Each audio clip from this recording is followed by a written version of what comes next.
Oui, bonsoir à toute la grande communauté d'Arcadia CyberSec. Dans cette vidéo, nous allons voir l'une des fonctionnalités très importantes dans le cas de la sécurité, où nous allons nous-mêmes manuellement spécifier les noms des domaines malveillants et les enrichir au fur et à mesure qui pourront être dangereux pour notre organisation. Et là, je reviens dans le cadre de notre architecture toujours.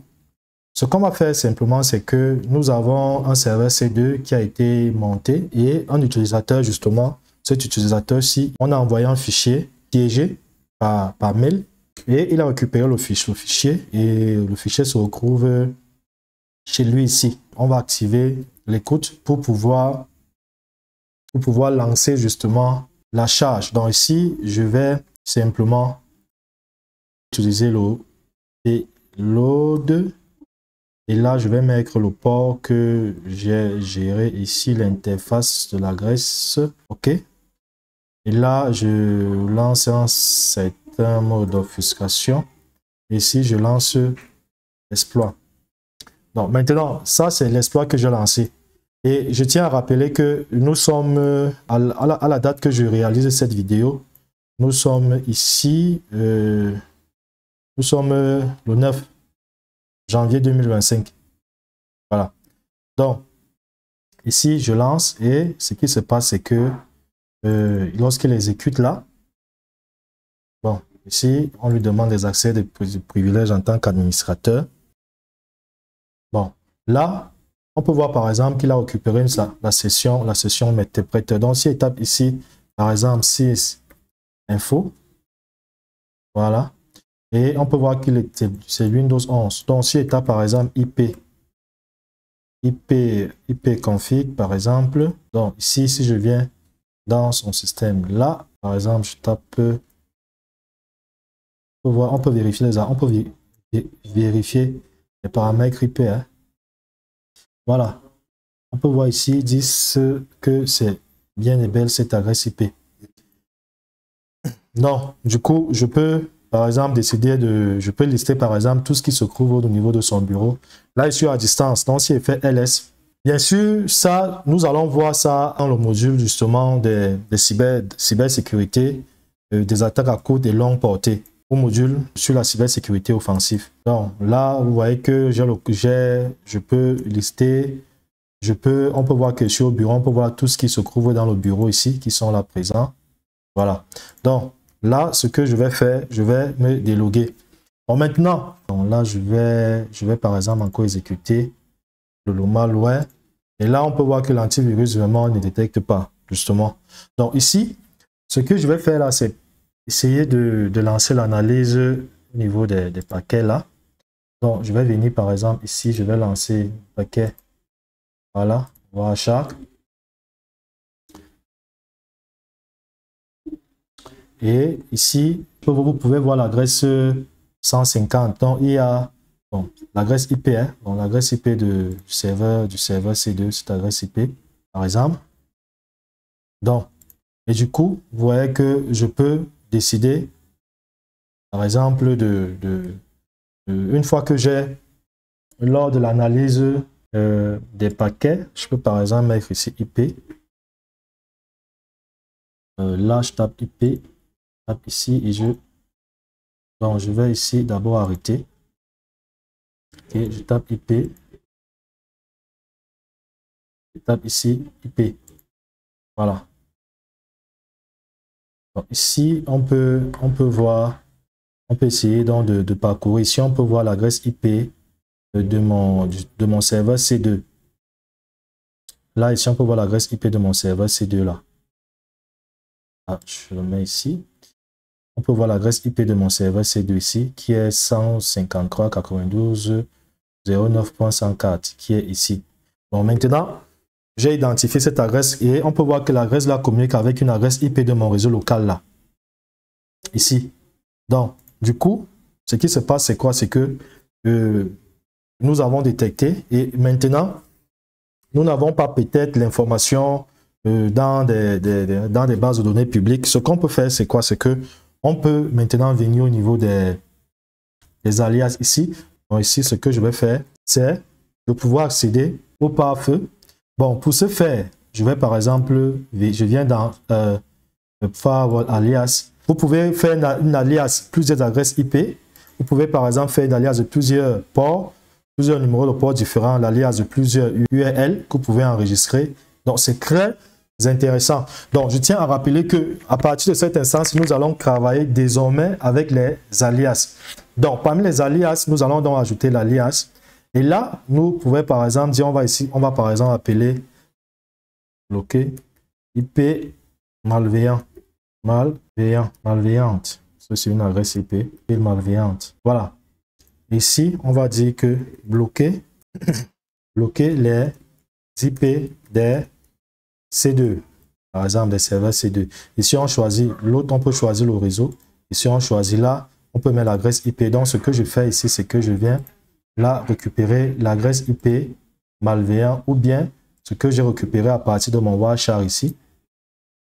Par exemple, ok, donc vous pouvez, par exemple ici, vous avez l'adresse IP de destination, vous analysez, vous voyez que c'est une adresse IP qui n'est pas comme les autres et qui communique avec, donc on verra ça lorsqu'on va faire, on verra en profondeur lorsqu'on va attaquer la cybersécurité SOC et les SIEM, comment analyser en profondeur ces affaires-là. Donc là, ce que je vais faire là, je vais simplement récupérer l'adresse IP ici. Et ici, je viens au niveau de mon pare-feu, je colle là. Et je l'appelle par exemple, c'est une IP serveur C2. IP C2, ou bien je peux C2 serveur. Je peux ajouter hein, si je veux, ça dépend. Vous pouvez ajouter autant que vous voulez. Donc, vous aurez donc un ensemble d'adresses IP. Donc, du coup, vous pouvez donc appliquer donc des règles sur ces adresses IP afin que ça s'applique automatiquement sur plusieurs. Donc, l'alias, c'est vraiment, j'aime énormément cette option, cette fonctionnalité, parce qu'elle nous permet justement de pouvoir faire énormément de choses. Donc là, ce que je vais faire, je vais simplement mettre un cas. Donc, ici, je vais appliquer. Voilà.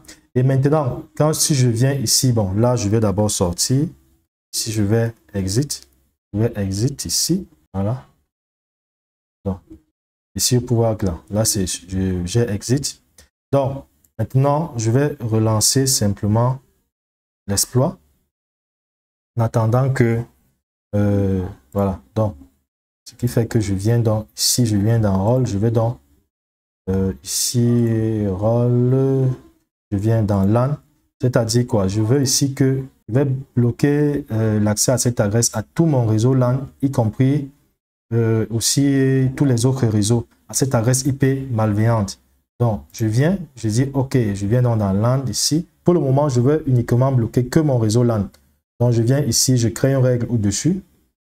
Je dis OK, tu bloques uniquement le réseau, l'interface du...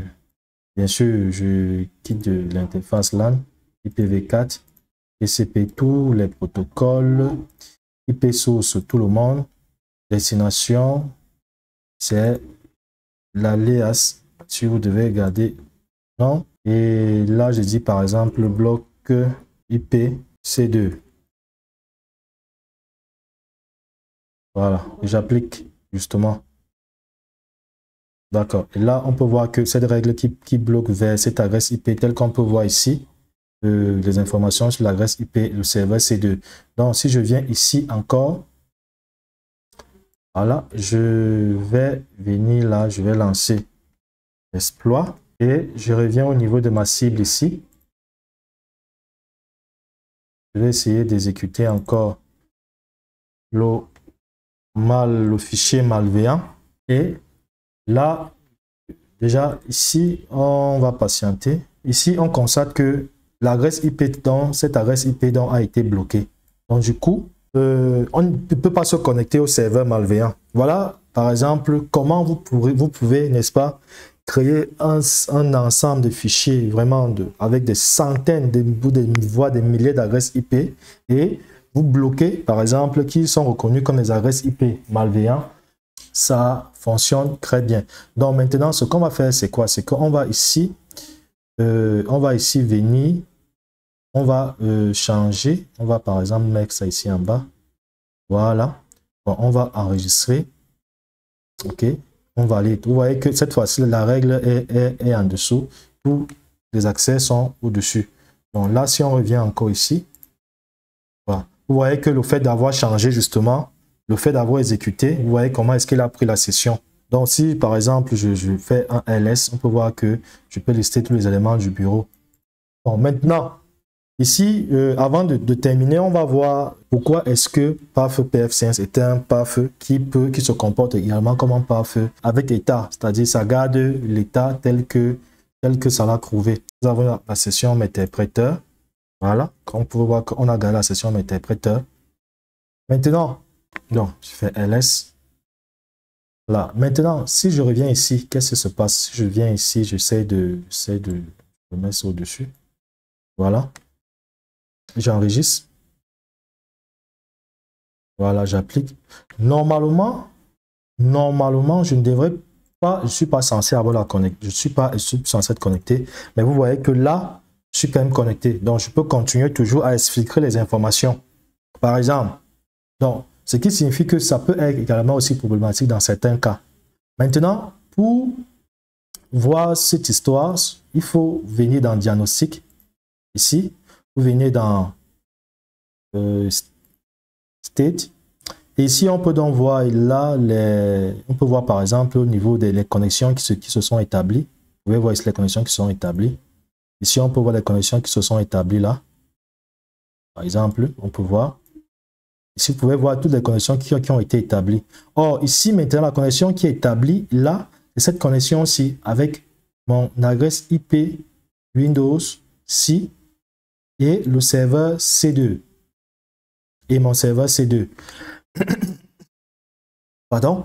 Donc, là, si je fais un ls, voilà, là, ça marche. Bon, maintenant, qu'est-ce qui se passe si on vient ici, on tue justement, on supprime. Là, voilà, vous voyez que là, on a supprimé. Si on revient ici au niveau du C2, si on tape ls, vous voyez que nous n'arrivons plus, l'attaquant n'arrive plus justement à pouvoir avoir les informations. Mais la session interprète est là, mais il n'arrive plus à lister. Donc, si elle fait par exemple pwd pour voir là où je suis, il n'arrive plus à envoyer des informations. Donc, simplement parce qu'on a coupé la session. L'objectif n'est pas de faire ça, c'est de vous montrer à quoi est-ce que les alias peuvent être intéressants ici. Maintenant, si vous voulez supprimer, je vais dire l'alias, pour vous rassurer que vous avez d'abord supprimé toutes les dépendances. Et l'une des dépendances ici, c'est d'abord la règle que vous avez créée. Donc, si je viens ici et supprime, par exemple, je viens supprimer, on me dit qu'il faut d'abord aller supprimer cette règle-ci et qui est d'utiliser. En fait, cette règle qui est présente ici, là, cette règle-ci, simplement, là, voilà. Et là, quand je supprime, par exemple, ici, j'applique, et là, je peux donc alors me rediriger vers alias, et je peux donc supprimer aussi mes alias, et j'applique. Donc, là, les fonctions, vraiment, les alias sont, vous pouvez choisir un ensemble de points, un ensemble de URL et tout ça, vous pouvez enrichir vous-même.